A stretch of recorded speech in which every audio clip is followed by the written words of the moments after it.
Good morning, everyone. It's Clarissa Raywood, and we are back with another webinar on this happy Wednesday, very beautiful sunny day down here in Brisbane. And today I'm joined by my friend Peter Jordan. Hi, Peter. Good morning. How are you, Clarissa?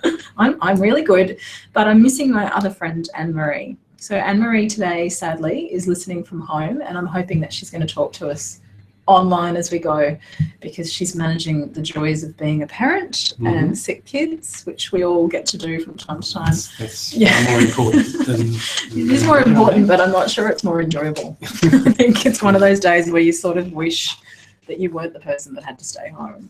So hi, Anne-Marie, and we're missing you, and it's a shame that you're not here to join us. Oh, there she is. Hi. So today I'm really excited to be talking to Peter today. So I've known Peter for a long time and have done a lot of work with him in a more traditional legal sense, particularly in my role as an independent child lawyer, briefing you to prepare family reports. And that's probably where our relationship started to grow. And then over the years, I describe Peter this way when I talk to other people anyway. Whenever I have the chance to talk to you, I tend to talk about my own life and my own daughter, and I always get great tips from you about being a parent and being a good person. And I remember so well when London was I think she was about a year old or so, and we were transitioning at that time to try and put her into a childcare facility, and it was going so poorly. And I was struggling so much with that. And I remember talking to you, and you probably won't even remember it, but you said something. Yeah, you said something to me. I probably said, leave her at home. You did. You said to me, she doesn't need it. If you can afford to not have her at childcare, she doesn't need it. And it was like this massive weight came off my shoulders at the time. I was like, oh, I'm not going to be a bad parent if I make this decision. And anyway, so that for me, whenever I think of you, sums up what I love about you, is that I always get to learn something and learn something more about people and how we think and how we act and parents. And I've always enjoyed working with you as an ICL because I get to have a dialogue about a case and a family as a whole. So I think when we started doing collaborative work, it was just natural for me to go, yes, I would love to have your knowledge, Peter, in this process, because it's so broad and you bring such a skill set to families that I really enjoy watching. So today I'm really hoping we can, I guess, deep dive a bit on some of that and think about how that is used. And I have the advantage here in Brisbane of using you, obviously, so it's good for me. But some of our listeners for this series are in Sydney or in Townsville, Cairns, all over the place. And I'm sure you'll travel. I'm very happy to go anywhere. I'm sure you will. As far away from the court as possible, actually. So there's that element. But I think what I'm interested in as well, for people that have professionals that are probably like you, they're used to using certain report writers or specialists in their own area, how they can open that dialogue with them, and what are some of the advantages you found in moving into this role. So we'll touch on all of those things as we move through today. If you're online and if you can hear us, can you say hi, just so that we know that you're there? It's sometimes a bit hard from this end to see who is sitting online, and I like to know, and I like to be able to chat to you. Please send through your questions as we go. Those of you that are listening probably know who I am. You know who Anne-Marie is, and she's already found us online, so Anne-Marie can add to our discussion in more of a typewritten form today. Oh, hi, Nikki. Hi, Jenny. Hi, Rihanna. All my friends from Townsville. I had such a great weekend up in Townsville doing collaborative training. Every time I do one of those programs and I come back from it, I just feel like so revived and so happy about life. And it's just nice to meet other lawyers and other professionals in other places that are focused on doing great things for people. And I learn so much when I teach those programs. It's probably the same as what I was saying about talking to you. Every time I talk to someone in our world, you just learn something, which is such a nice thing for your brain and for how you feel. Anyway. And it's reinforcing that other people have the same views, isn't it? That's it, same views and the same experiences and some of the same challenges. And I think even just hearing from, on the weekend, we spoke a lot about some of the challenges of working in the family law sphere. And I know that's a conversation you and I have had a lot of the time, is how draining and hard and difficult this line of work can be. But sometimes acknowledging that, but then focusing on some of the great stuff, which we don't do a lot, focusing on some of the benefits of the community and of the people we get to work with, is just a bit I think it just revives me anyway. I start to feel a bit better again. Yeah. So that's what the weekend did for me. So thanks, guys, in Townsville. I had such a lovely time. Even if John Fine did make me climb that Castle Hill twice. Holy moly. You're still It's here. a long You way up. survived to tell it. I did.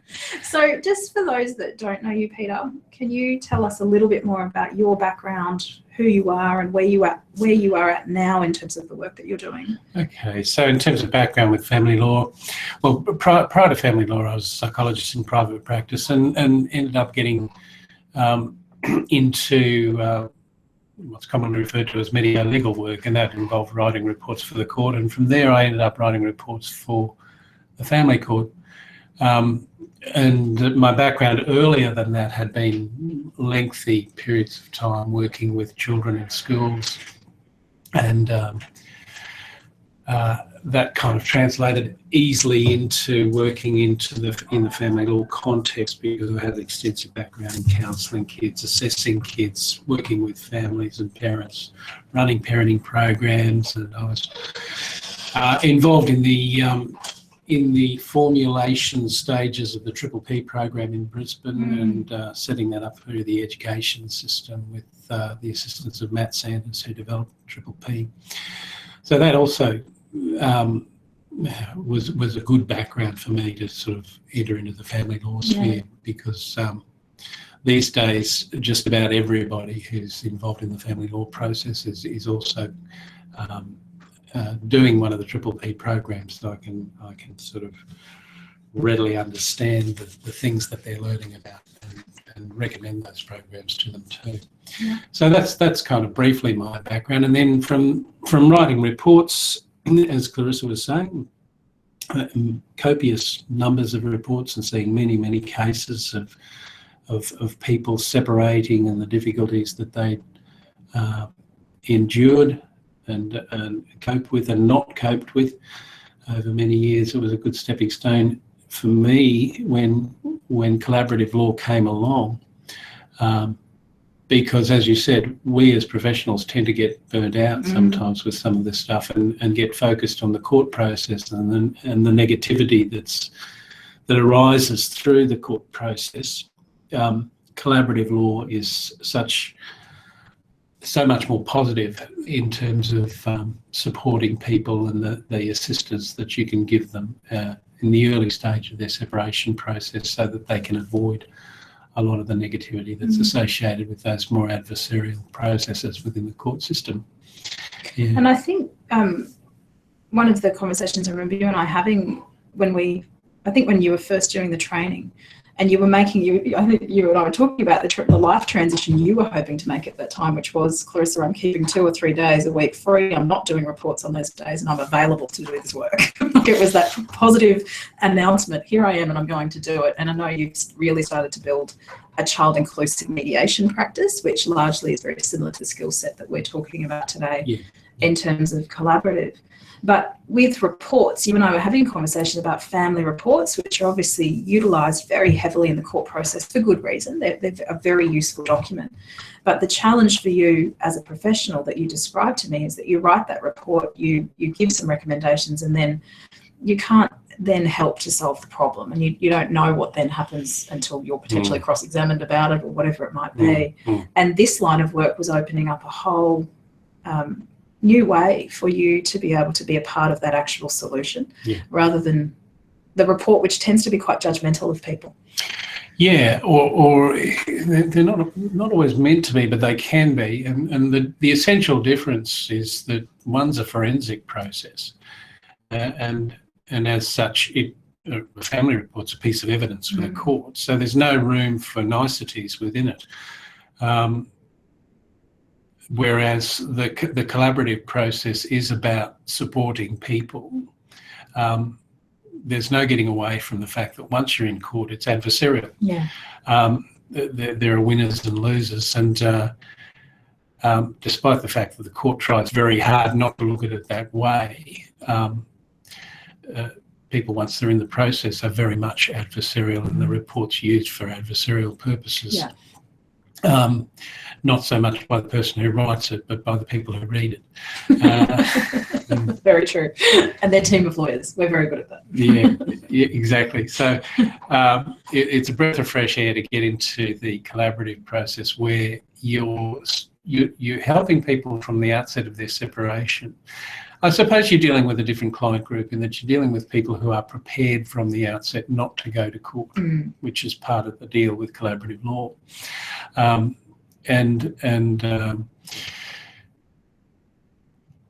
What you're trying to do is just support them through the process, remain child-focused when it comes to children's matters, because that's largely where I'm involved. Remain child-focused and keep in mind the best interests of kids and the best interests of their now separated families. No, it's cool. So just, again, I think most of you that I can see online have listened to these webinars before, but just today, obviously, we're really trying to focus on the role of social scientists in the process. From past webinar experience, we know that from time to time you might drop out in the sense of lose the connection.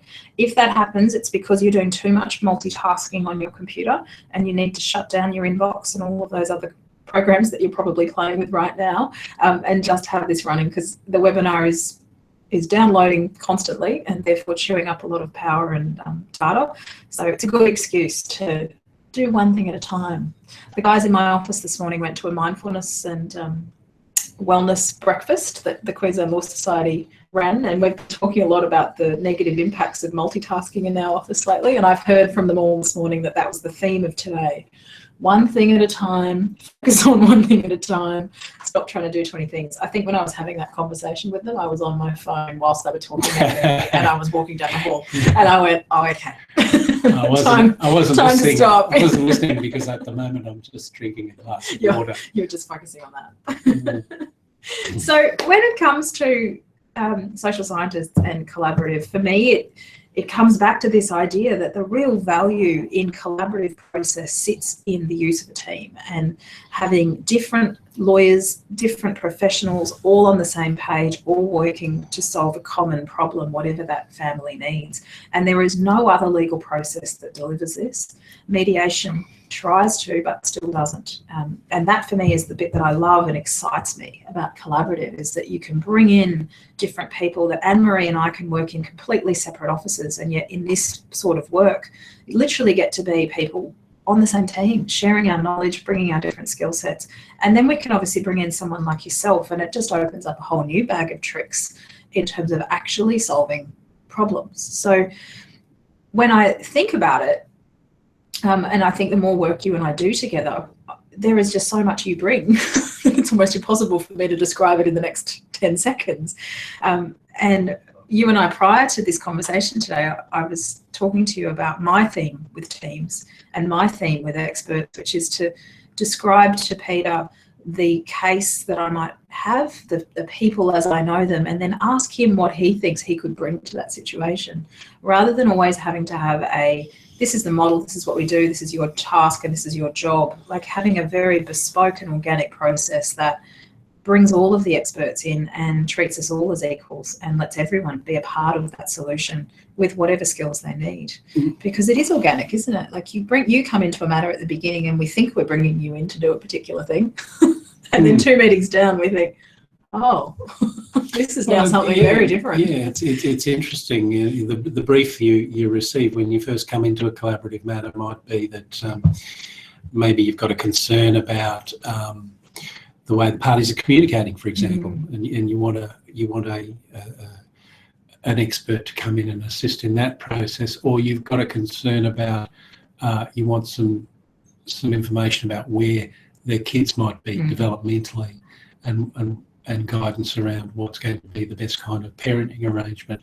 But then you know, I'll come into a meeting and then another issue will emerge that's quite apparently something that an expert might be able to help with. You know, there might be a mental health issue, for example, that comes up that hadn't been identified previously. And, you know, there are a whole range of things.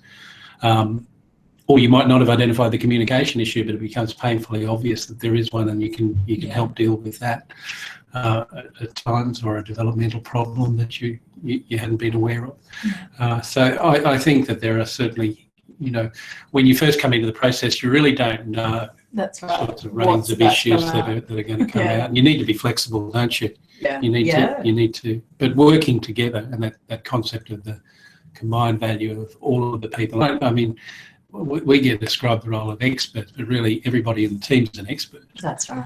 You guys are experts with respect to representing your clients, and knowledge of the law, and knowledge of finances, and everything that you bring in that regard. And the social scientist has their own expertise, and might be knowledge of mental health, and might be communication skills, it might be child development, it might be looking at family dynamics, whole range of things that social scientists can bring in. Not all of us are strong in every area. Yeah.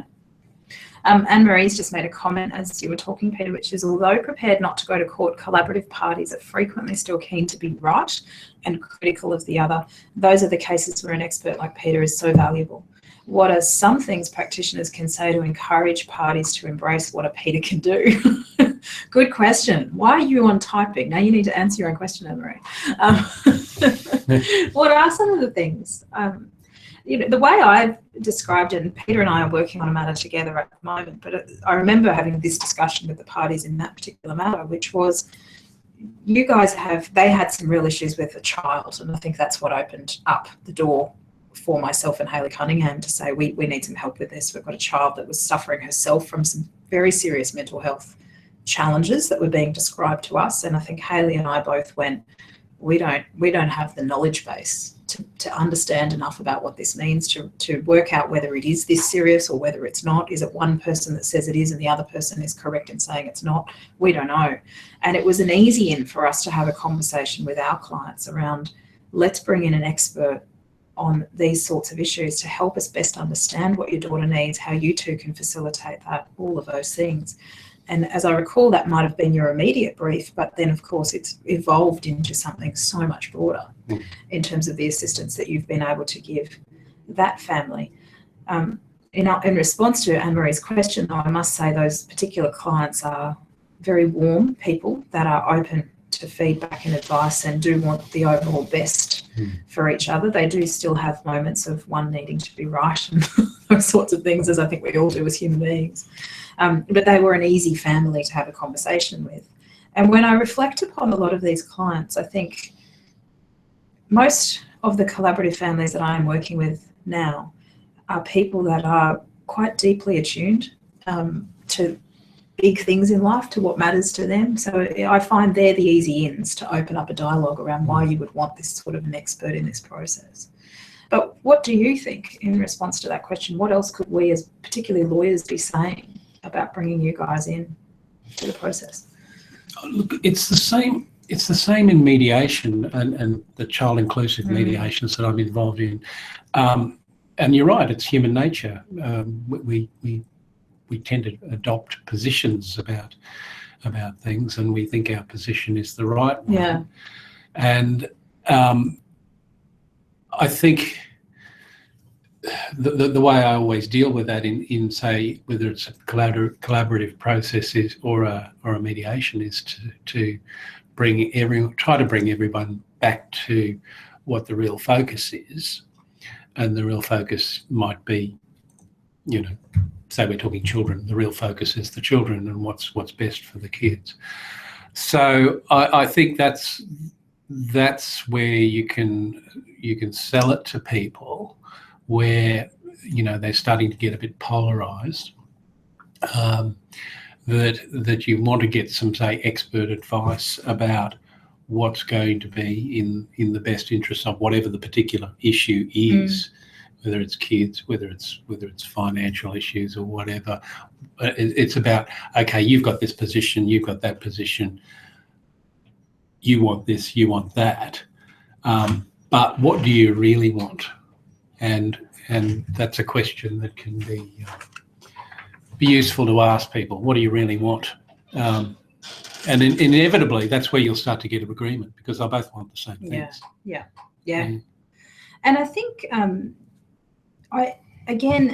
for me, it's about identifying what is the problem that the couple or the family are looking at solving, and then creating some options for solving that problem. And it's an easy conversation to say an option might be to bring in someone that has a different skill set, better understanding of people, lots of experience in parenting and children and development, and have them as part of the conversation. And again, if that's pitched in a positive way by the lawyers involved, it's hard to imagine that a person would say no. Often the kickback comes on cost, more professionals, potentially more cost.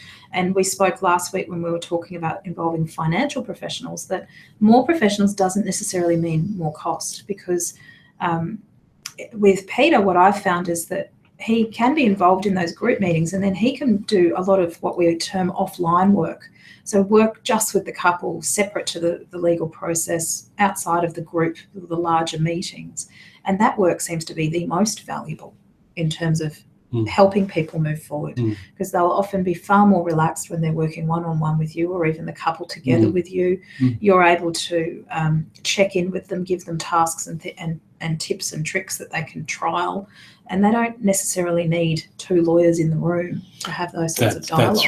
That's right. And we had that experience, didn't we, where we had a body of people in the room, two lawyers, sometimes more than that, and the parties, me, and every time they wanted to resolve a problem, there were umpteen professionals in the room, and it was getting a bit ridiculous in terms of cost. So we made the decision that certain issues would be resolved by just the parties meeting with me, and working through them. And in that process, trying to develop better problem-solving skills. Yeah, because that was really the core of the problem, wasn't it? It was an inability to communicate, understand each other, and set some guidelines around that process. Yeah. Anne-Marie's just said, again, sometimes the challenge is the lawyers can see the car crash unfolding, but cannot persuade the parties to embrace it, Peter. How hard can we push? How much do we let the process be their own? It's such a good point.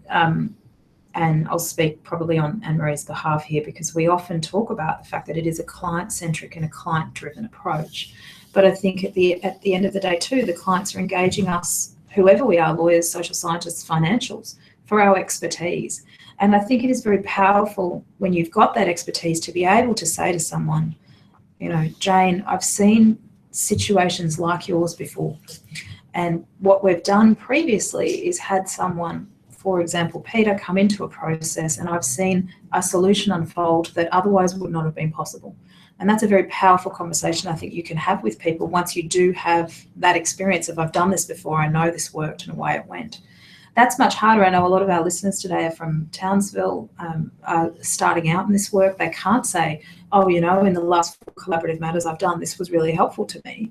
And I think when I started this work, I called upon my experience of working, particularly with you, Peter, in my more traditional roles, certainly as an ICL, but then we started doing some child inclusive mediation work together, and that was really powerful, to be able to literally see the impact of you talking to two parents about your experience spending some time with both them and their children, and the power that conversation had in relaxing parents and letting them feel like, yes, things are okay because my child's okay. You always seem to start that conversation by saying, Johnny's a beautiful child, and you just see the parents' eyes light up and their hearts melt all at the same time. I don't know whether that's just everyone has a beautiful child or whether that is your genuine way. They've all got beautiful children. Yeah, but it's such a powerful way of really just bringing people down onto the same page and reminding them that, they've created a good child, and that it isn't going to be undone right now because they're going through a divorce. But I don't think we can push too hard. I know Anne-Marie and I have got a matter at the moment where we would love to have some external assistance, and that's near impossible because the clients are against it. And I think part of it is cost, part of it is a lack of desire to have other people in, and you've got to deal with the people that you've got. So we then are using our skills to try and find ways that we can still solve the problems, even though we would love to have other professionals involved. It's not possible for us right now. So we're doing what we can. It may become possible. We may hit that complete roadblock and say to these people, really now, the best option is bring someone in. But I think don't underestimate the power that you have as an expert, as a professional in this process, to recommend and encourage, but at the same time, obviously leave it to the client to decide what supports and what people they want around them. So I just want to touch specifically on the different roles that I've seen social scientists take in the process. But I think to do that, I think it would be important for us also to talk about, when I say social scientist, Clarissa term, what are we talking about here and what are the different people? And in my experience, most of the professionals working in the collaborative model from your world, as I call it, tend to be social workers or psychologists largely. But I've also seen, as a person that's done a lot of training of people around Queensland, I've seen a lot of mediators come and do the training and coming in more in this same role of a facilitator, a conflict coach, someone who's helping with communication. I've seen a lot of counsellors come in as well and do training. And I'm seeing a new trend of professionals developing in the divorce space generally that I think are flowing into collaborative. And I'm calling them divorce coaches or life and transition coaches. I'm seeing a lot of people that are almost change management specialists, is how I describe them, coming into the divorce space, because of course divorce is a change, very significant life transition for most of us.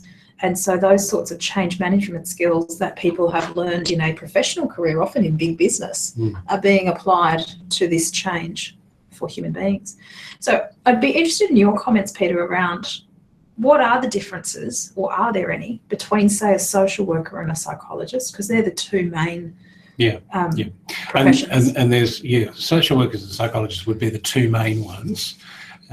And particularly when they're working in the court systems, they're the specialists that the courts rely on. There are a lot more similarities than there are differences, particularly when you're working in this arena, because we all tend to have this basic knowledge base around families. So, I mean, there are a lot of social workers who don't have that knowledge base. They're working in an area of social work where they're not working with separated families, they're working in some other area.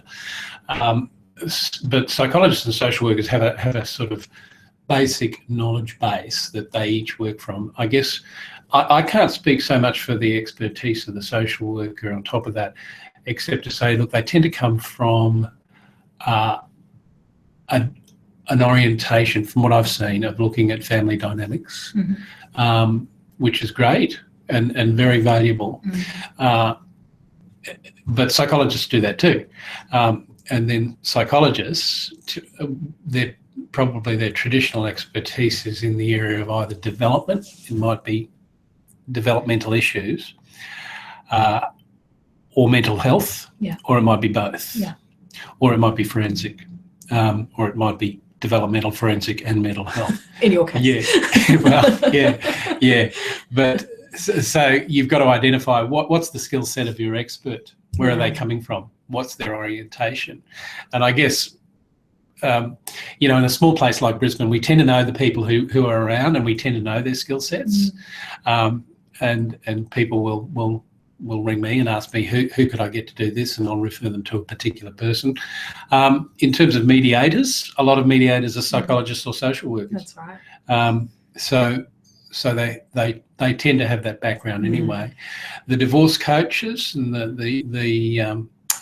they're an interesting group of people, and it is important, I think, to check out their background and just see where they're coming from. And again, some of them are going to have professional quals. They're going to be, psych background or social work background. Some of them, in my experience, are people who've just got into this space because, as we were talking earlier, they've had their own experiences with divorce and decided that they want to work in this area and that they can make a difference. But it is important, I think, to find out what their background is and what they do bring to the process. And what I'm seeing developing here in Australia, in America, when people talk collaborative law, you often will hear reference to a role of a divorce coach, which, in my interpretation, from what I understand anyway, is more of a Peter than a specific person trained and certified as a divorce coach. And it's a title that the Americans have really adopted and used for someone coaching you through that divorce. And in many ways, it's quite a good, quite a useful concept, because that is in a lot of cases what you're doing. You're coaching people, but lawyers are coaching people too. That's right. And I think in this process more than any other, we're all coaching. Yeah. Separately though, here in Australia, I've noticed, and thanks to LinkedIn, that's where I'm finding this anyway, people connecting with me that have done some form of qualification, and I haven't looked into where it's coming from, that is certifying them as a divorce coach. And that term, as I'm reading it, is separate to what the Americans are terming a divorce coach in a collaborative process, but it seems to be literally someone who can create a business, collaborative or otherwise, out of helping people, coaching them through divorce. So again, a very useful tool, but it's, as I'd adopt what Peter's saying there, understand the person that you're looking to work with, and understand their background and open up that dialogue. I say this to everyone when I'm teaching collaborative. You've got to start somewhere. The professionals you're going to be working with are people that you're probably used to working with in a more traditional sphere. Just start having conversations. Ask them, talk to them. I want to do this work. Have you heard anything about it? What do you think you could bring to it? And I know that's what you and I did. And we just started having that dialogue. And as the more of it we do, the more we're getting comfortable with each other as professionals, knowing where each of our skill sets sit. I'm learning. I'm constantly learning. I love working with Peter because I'm constantly learning about my own skill set. And I know in the matter we've been running, I've done a lot of my own coaching, really, whether you're aware of it or not, where I'm literally going, was that the right way of having that conversation? Was that the right way of responding to that often very difficult moment in a room? Is there something I could have done differently that would have been more productive in the bigger picture? So having professionals around you where you can have those very honest conversations is so helpful. Yeah, it's a little bit of debriefing afterwards. Because your profession does that. Ours doesn't. We really don't. Well, you can't, because you can't disclose. No, that's right. And so it's much harder. The beauty of the collaborative process is you actually can have those conversations. Completely. Anne-Marie's just identified Tom Stadulka, who is a great mediator, well known here in Brisbane, is a divorce coach. That I didn't know that, and makes the comment it's a growing arm of the profession. And I think that's right. I describe my role now as a lawyer. I've really largely just doing collaborative work or out of court work largely. And a lot of the out of court work I'm doing is coaching. That's literally how I sell it to clients. You can have me in your back pocket as a coach, and you can be the forefront of your negotiation, and you can just check in with me about, if you do this, what that might mean, and we can have those sorts of conversations. And I'm seeing that almost as a whole new business developing in itself, because there's a lot of people that do want to manage this stuff themselves. They don't necessarily want lawyers at the forefront of their negotiation firing letters off, but they want to have someone that they can run ideas past and question and check that what they're doing is a good thing. So that's got to be a growing, I think. And what a fantastic idea. Do we really need? There are a lot of people who are really good problem solvers and can work these things out for themselves.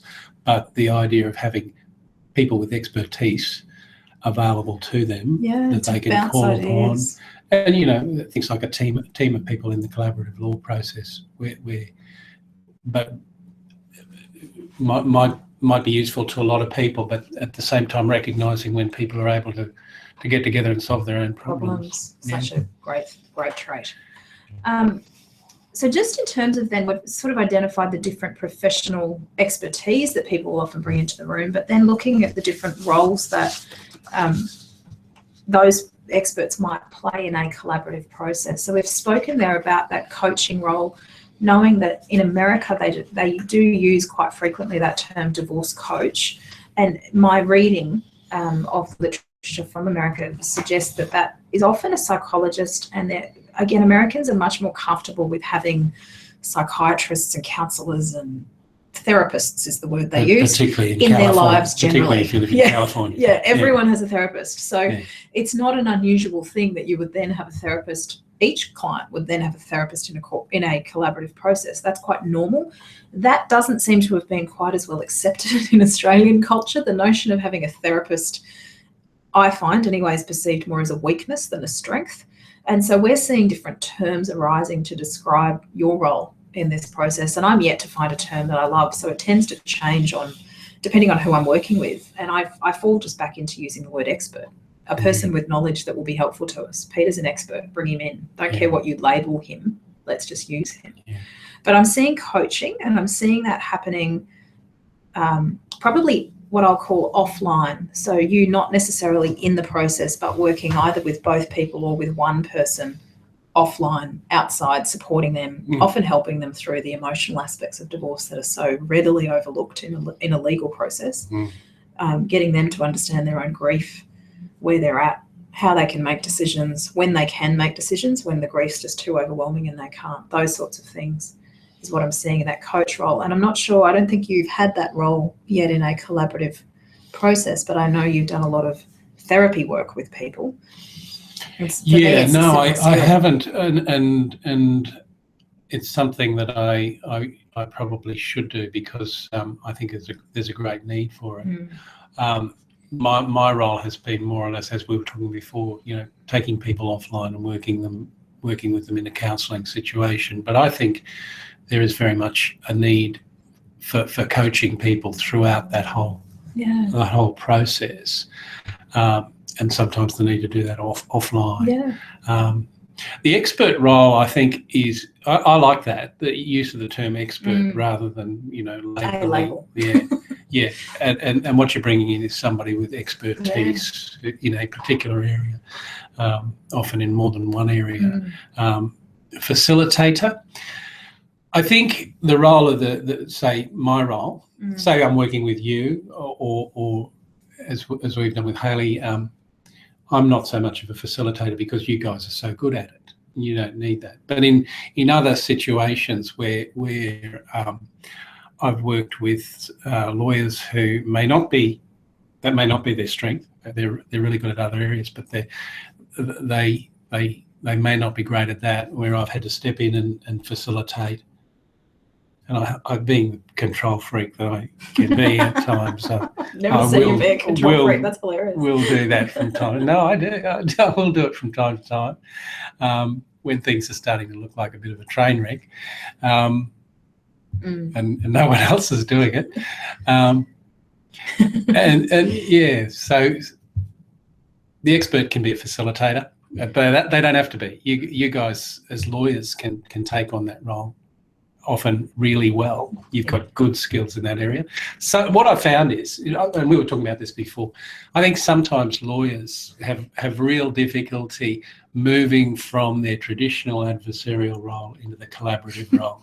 No, we've never had that problem. I don't know what you're talking about. So you've been great in setting up collaborative law. Because there are rules and there's process and there's structure and it all makes so much sense. You've been great. But traditionally, the role of a lawyer isn't to collaborate. So it must be very difficult sometimes to step back and stop being that traditional lawyer. And when things get hard, that's where you go straight away. You go back to what is known, what is comfortable, and that is being adversarial, difficult. And I know I do it, and I like to think I'm one of the most collaborative people in the world. And it is, I can feel it in my body when I'm going back into that. Natural, adversarial, you're wrong, how dare you, those sorts of feelings and comments. It's so the expert's one person in the room who's not on anyone's side. And that's so powerful. So powerful. And from that point of view, they can sort of subtly facilitate things and just keep everyone mindful that you're there to really solve a problem, and no one's necessarily got the right answer. It's a matter of collaborative problem solving. And I think just on that, one of the real moments for me this past year has been really trying to focus on being curious and not judgmental. Those of you that were with me on the weekend in Townsville, this is my latest bandwagon, so I apologise you're hearing it again. But really reminding myself that people are people. We're all different. I don't have to agree with someone. I don't have to believe what they believe or think what they think, but I have to understand them. And so I do need to focus always on being curious and not judgmental. And when I feel myself getting into that's ridiculous, you're being silly, how dare you moment, where I can feel the heat in my body, that's where I'm moving to judgmental. And I've got to come back to just being curious and just trying to understand why that person thinks that way. Don't have to believe it, don't have to feel it, just have to understand it. And the minute I can understand someone's perspective, then I can solve a problem. But if I'm getting into the judgmental adversarial moment, that's when a matter will very quickly fall out of control. Yeah, and let me tell you, lawyers aren't the only ones who do that, because I certainly do it. Yeah, I think we all do, don't we? We will adopt a position, and I find myself doing it not so much when I'm in collaborative process, but some in the forensic process with somebody, and where I start to adopt a position, and sometimes I fall into the trap of coming to a conclusion too soon. Or just arguing, which I'm not there to do. Yeah. I find one of the things that helps me at that point is I always think of the, that show that used to be on TV, Columbo. Yes. Where you play kind of dumb and you kind of ask questions like, yes, help me to understand. Oh my help God. me understand. I'm really struggling right now, and I'm missing something. But what is just come back? I'm sorry, I just can't get this today. We've got do that all the time. We've got this. This happened, but you say this happened, and I just can't quite understand what's going on. And that's curiosity, as opposed to that's just ridiculous. There's no way that could be right, which is often what I want to say, but I won't. So I've been meaning to get a photo of Columbo to put on my wall to remind me as a reminder that, when you find it's that you can feel it. You can feel the heat in your body, and you can feel, your face might be getting a bit red or whatever, but you can feel the tension develop in your body. And it's a sure sign that you're entering into a positional conversation. Yeah. Anne-Marie's again, helpfully. Where are all my other questions, people? My co-host is the sole person with the questions. So those of you that are listening, I'm expecting questions. Anne-Marie's just made the comment that offline coaching is more common, and I think that's right. And she says, I think it's helpful, but I always wonder how the expert gets true perspective. Peter, that must be common for all therapy, but is there benefit in hearing the other's perception? Oh, definitely. Yeah. I think if you're going to work with one, it's preferable to work with both. Both, yeah. Infinitely preferable, unless there's a very specific issue that you're working on with one party. Because you're right. I mean, and look, isn't that the just time-old problem that we often have in the whole court system, where one party, for example, goes off to see a therapist, or they take their child off to see a therapist, and the therapist gets one side of the story, and of course the therapist adopts the view of their client or their patient, because that's all the information they've got. And largely that's their job, I think, isn't it? Well, they have to. In fact, they're bound to. Under codes of ethics and things like that, they can't question it. But if you're speaking to both, you start to get a balance view, and I just think it's essential. Yeah. And again, that's the beauty of this process, actually being able to solve the problem. What is the most effective, efficient way of doing that? Surely it's having both people being able to understand the whole dynamic for everybody. Some of the other roles we've seen you play is that very neutral role, which I think fits with my expert definition. You're not coming in for the husband or the wife. You're there just as a person, a neutral person in the room, assisting both with whatever their different needs might be from time to time, and often assisting the children in the sense of being a voice in the room that can be an advocate for children from a place of developmental theory, and just really having a deep understanding of what children may need at different stages in their lives. I know I found you so helpful in the matter we've been doing lately, when one of the children herself was struggling with some very severe mental health challenges, and just you gave almost a half-hour descriptor around what that was, what that meant for her, how that could have come about, what the treatment options might look like, the treatment option that the parties were looking at, why that might be a good thing, and just really being able to give us such a deep understanding of what was going on. And that was essential in that case because we had one parent who was actively involved in that treatment versus one parent who was being actively excluded. And so being able to just open that dialogue up in a very factual way was really helpful, and then also helpful for the parent that was not so much a part of it to not be a part of it because they had an understanding of what was going on and they didn't actively then need to upset the apple cart, if I could put it that way, when that may have opened up some more challenges. So I found that incredibly helpful. Working outside of the process, we've spoken about working for one party, but I think we're agreed in this room and Anne-Marie online that probably isn't the best way. It's a way, but it's probably not the best way. And then I just want to touch on for the children, and really for me, this is aligning with your work in child inclusive mediation. And perhaps if you could just talk to what that is, because I know child inclusive is still a bit unknown and a bit new, and the name is always a bit confusing. Yeah. The first error with child inclusive is thinking that the kids come along to a mediation. And I don't know why we called it child inclusive, because it just creates that problem. We've got to think of a different name there. And it lends itself very naturally to the collaborative process. It's about the expert working with the children, meeting the children, getting to know them, and identifying their... Look, I did one yesterday. What I say to kids is this: my job is to find out what it's like to be you. Oh, that's so cool. And you and I have got an hour together.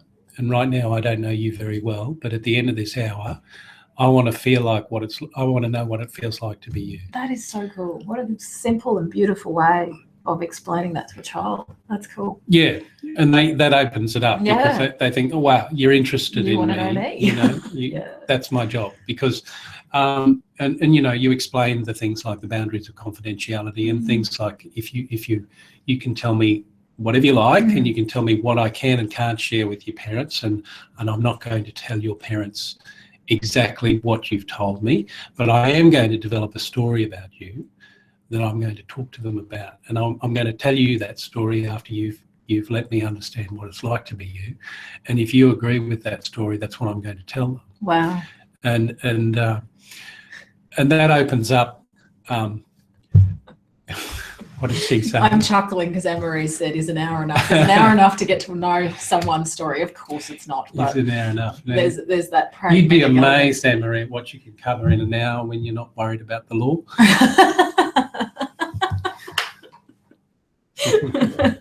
So true. So true.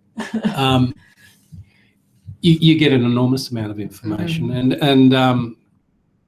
and often it's information that the parents come from a position of thinking that they know their kids, and they do. They know their kids very well in many ways. But often what they also do is project what they think their kids should feel onto them, or what they're thinking onto their children. They project those things, and that's where they come from in terms of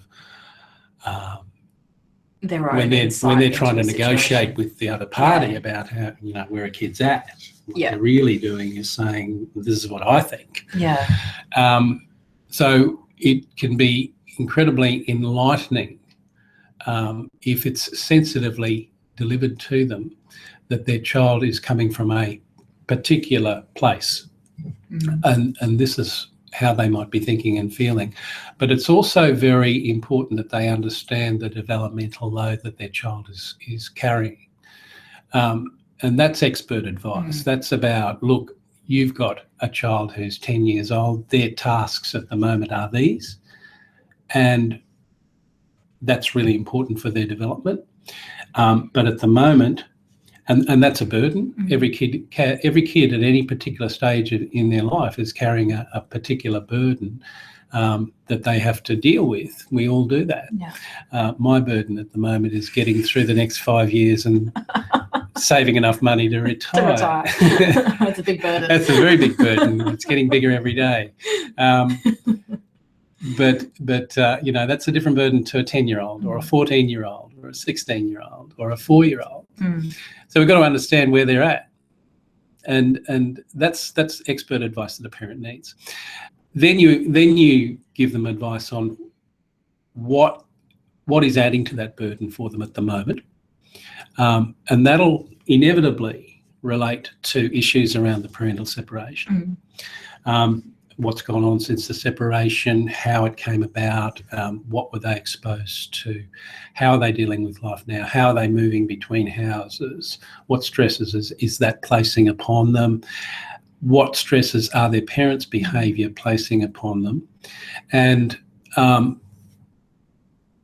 so putting all of that into a context for a parent, that's what you do in a family report, but you can't do it anywhere near as well as what you can do. As what you can do over a series of meetings where you're all working together to solve the problem.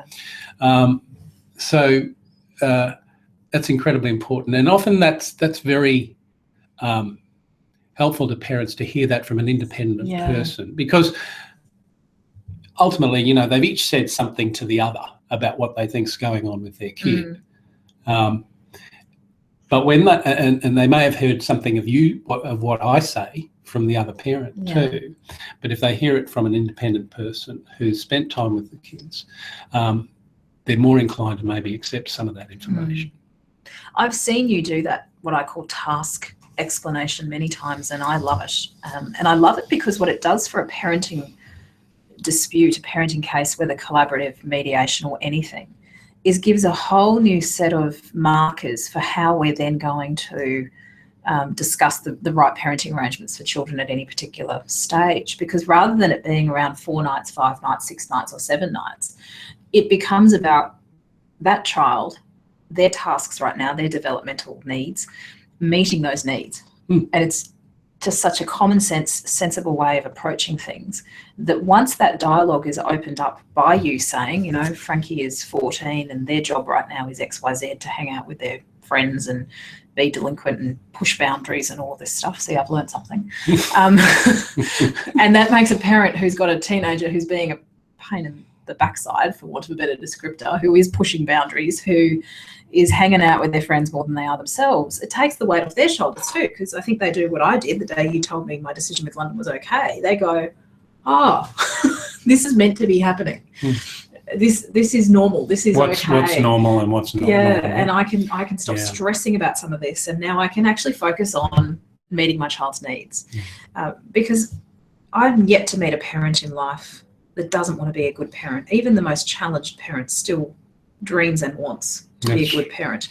And once you can open up a dialogue around what is the right thing for your child right now, that is based on something other than 7 nights, 6 nights, 4 nights, or whatever silly legal discussion is happening, you can just get some amazing conversations and some amazing solutions popping out. And as you say, in collaborative, as opposed to, say, child inclusive, you could put in place an arrangement and test it for 1 or 2 months between meetings, which often in any other process we can't, because you're there, you've got to make a decision, this will be the arrangement, and often it's the arrangement for the next 100 years. That's right. That's the beauty of the collaborative process, in my view, that it has over mediation, because in mediation you're going to deliver the same message, but you've only got the one chance to do it. You've got a one-day mediation, and you've got to try and get agreement at the end of that day. And really, in a lot of cases, that's just not achievable. You know, that what you end up, to process. It really is. It is. You know, it's asking a heck of a lot of the people attending, and a lot of information to process, a lot of information they need to rehear and hear again and hear again before they move to a position where they're agreeing to something because they understand it's in their best interests, the child's best interests or their best interests, rather than agreeing to it just because it's a compromise and we get out of here quicker. You know? Yes. I'm going to push forward because we're getting close to the end of our hour, and you and I could probably talk for about 10 hours. So Anne-Marie's point about is an hour enough is valid. But maybe you're just better at curtailing children to an hour. I don't know. But I make you talk for too long. I think it's nice to have, I will say it's nice to have more than an hour. Of course. It is great with kids if you've got that luxury of time and you can work with them for longer. And it's not unheard of where I might say, I haven't got enough info. I need to work more with these kids. Yeah. A couple of other comments and thoughts that we were having when we were putting this together is to not underestimate the role of a Peter, as I call you at the moment, the expert, this real human expert, in helping clients to articulate what actually matters to them. So remembering that collaborative is all about goals and interests, and the person's literal interests being more important than anything else, more important than what the law says they should think about. But the trick for us as lawyers is often pulling that out of a client, really getting to the core of what matters to them, because often the client doesn't know at the moment either. My life's upside down. Everything I've known and thought and planned for the last 30 years has disappeared, and you want me to think about my future. That's impossible for me. So having someone with your skill set to assist in that process, I think, is so valuable, and something that as professionals we should really keep in mind. And having Peter involved prior to and at that first meeting is something I would really encourage, because it will really help with those dialogues and getting to the core of what matters to someone. So something I just want to touch on there, and flowing out of that, involving you from an early stage. Again, there's a perception sometimes that too many professionals at that first meeting is, again, unnecessary cost. It's often quite administrative. We're just getting to know each other. But I think hearing and seeing the dynamic on that first day is so powerful to then better understand how we could work with this family to solve their problem. And you being there from the outset makes that, I think, so much easier than coming in at a later point. Not to say you can't come in at a later point, but I just think if I had my perfect world, that's how I would run it. Whether everyone is there for all future meetings is something that is often discussed along the way. And I know in our matter last year, I rang you and said, Peter, I feel like all of us in this matter having all these meetings is just becoming wasteful. I don't feel like I've got anything else I can deliver right now, any more skills. I've used everything I can, and I feel like I can't solve this problem. And we ended up taking that issue back to the clients and saying, we feel like as a team of professionals, we're not solving your problem anymore. We're working harder than you. What do you want to do about this?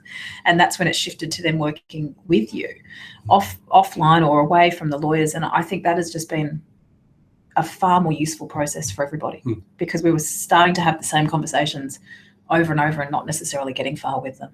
So horses for courses, it's a bespoke process, always checking back in about, is this still the best thing for this family? Is there a better way that we could be doing it? I've touched on this as well in my conversation then with Peter around tasks. So remembering that having someone, again, in the room that can give some better objective criteria for balancing up whether equal time is perfect or not. I find as a lawyer, parenting cases can often be the hardest, because I've got parents that arguably are both good parents, and one's saying, I don't know, 5'9", is that? I can't even do the maths right now. 5'9", and the other's saying 7'7", and my lawyer brain says, well, what's the difference? What's the difference? How does this matter? And why not one or the other? That generates a steady income for me, because people are often in court arguing over 5 nights / 9 nights per fortnight versus 7/7. And I question, what is the difference? And if somebody knows the difference, can you please ring me up and tell me, because I don't really have a lot of ideas myself. But then in this process where we've got you there, we were able to actually look at the child, where you've potentially met the child, where the child themselves can, if they're of an age where this is appropriate, have a dialogue around what they might want their life to look like. Everyone's a part of that. And then we're starting to use those developmental tasks as a place for analysis of proposals. It's a very different conversation and a very powerful conversation. And I find that we don't get as stuck on this 5-7 type stuff. It becomes a very different dialogue. Powerful. Getting the most out of someone like you. What do you say? Oh, it's always good if I've had a good night's sleep. Can we really help you with that? Coffee then? Coffee is good at the meetings. Look, I love the fact that I get briefed. If and I have no objection whatsoever to people. We've had in the past, prior to meetings, the lawyers involved getting into a teleconference with me. prior to the meeting. Yeah. It saves a heck of a lot of time. Completely. You're getting, and I can throw out questions to you about well, what's so and so doing about this, or what do you want to achieve with this issue? So you're giving me your perspectives on what the problems might be. It saves a heck of a lot of time and reiteration at the actual the next meeting. You know, I think that's really useful. And what you were talking about before, getting the most out of your expert, identify their skill set, talk to them, know them, ask them. Yeah, ask them. Let them tell you. What's your background in this? Do you have a background in this? Can you help us with this particular issue? You know. And if not, who do you think could? Yeah. Because you often, again, know the people in your world that have particular expertise. Yeah. Downsides, I say this all the time, I don't see any downsides with having additional professionals. There are so many upsides. The only downside that people come back to all the time is cost, more people, more money. And it's about you having a value conversation and around the potential solutions that could flow from having these different experts involved. And in my experience, it will save cost. It will create solutions earlier than if you don't have someone like this involved. And you've got, particularly when it comes to kids, you've got someone who has that knowledge in the room, as opposed to me going, well, the law says this, or my life experience is this, or, you know, at what point can you really help someone to make a decision around a parenting regime without having someone with that quite explicit knowledge in the room? It's so powerful. So, do you want to say anything else about that? Because I'm now like just on that last point. Yeah, I think when you're making decisions about kids, and I'm sure it's the same for finances, you just, there comes a point where you just need expert knowledge. Otherwise, what are you basing your decisions on? Yeah. Yeah. And I'm coming to the end. So our next webinar will be the 22nd of June, about 4 or so weeks away. And I think John Thine is finally joining us online, subject to his availability, but he's told me he's available. He's not allowed to cancel this time. He does have children too, so he may have sick kids. Who knows what life will bring. But that is our plan this time, is that John will be joining Anne-Marie and I and talking all things accounting, which I promise you will be more exciting than that sounds. When I said that, I thought, oh God, that sounds terrible, doesn't it? Who wants to talk about accounting? John does.